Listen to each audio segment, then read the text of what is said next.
Être femme, ce n'est pas une donnée naturelle. T'as vu comment c'est sexiste ? Les valeurs patriarcales oppressives qui régentent notre éducation. Qu'est-ce que c'est que le sexisme ? C'est le résultat d'une histoire. Tout le monde a sa définition du féminisme. On peut plus rien dire.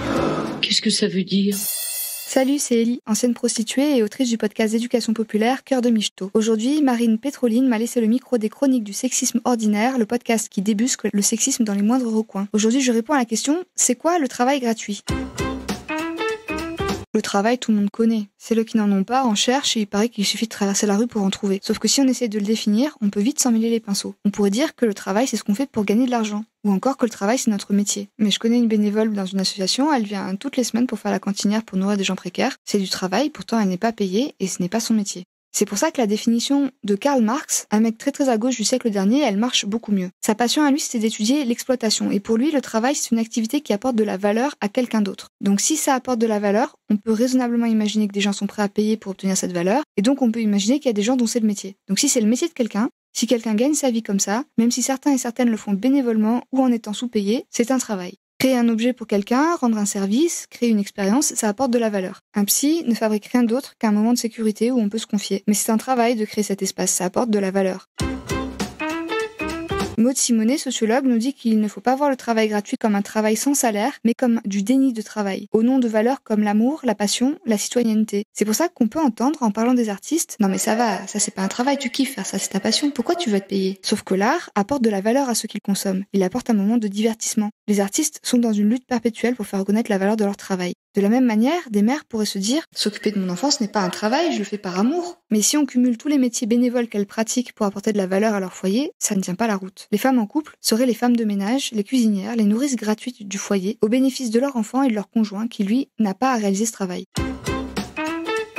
Quand on continue d'explorer le travail gratuit, on ajoute les métiers du care. En anglais, care veut dire prendre soin. Comme si le partage inégal du ménage ne suffisait pas, le partage du care est aussi très mal réparti. Les femmes exercent bénévolement un travail gratuit de psy, d'organisatrice, de personnel shopper, d'infirmière, d'assistante. C'est ce qu'on appelle la charge mentale et la charge émotionnelle. Retenir les dates d'anniversaire, organiser les vacances, traquer le budget, amener les enfants chez le médecin, lire des bouquins de développement personnel pour améliorer ses relations de couple, toutes ces activités mentales, émotionnelles et organisationnelles qui apportent de la valeur au foyer. Des chercheurs ont chiffré tout le travail gratuit chez les mères au foyer. Si elles étaient payées pour ce travail, elles gagneraient l'équivalent de 6 400 € par mois. En France, le travail domestique, principalement dévolu aux femmes, représente une valeur équivalente à 1/3 du PIB. Et en Australie, le seul travail de soins aux enfants représente une plus forte valeur que celle générée par le secteur banque et assurance.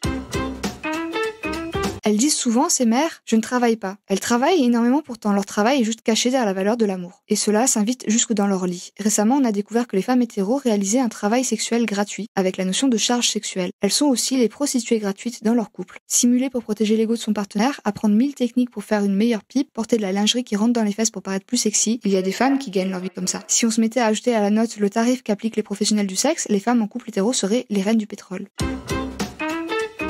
Tu te souviens de mon amie bénévole ? Son travail à elle est caché derrière la valeur de la citoyenneté. Quand le gouvernement échoue à remplir ses obligations, des citoyens et citoyennes s'organisent pour pallier aux problèmes, sans ressources ou avec très peu de fonds. Là encore, c'est du travail gratuit. Alors bien sûr, je ne pense pas qu'il ne faut plus rien faire par amour, par passion ou par esprit citoyen, mais pour éviter le burn-out parental, amoureux, professionnel et militant, il serait bon que le travail gratuit soit équitablement réparti. Pour résumer, le travail gratuit, souvent caché derrière des valeurs altruistes, c'est apporter de la valeur à quelqu'un d'autre sans être rémunéré. Et souvent, notre système basé sur la domination et l'exploitation attend toujours des mêmes personnes, principalement les femmes, de travailler sans être payées.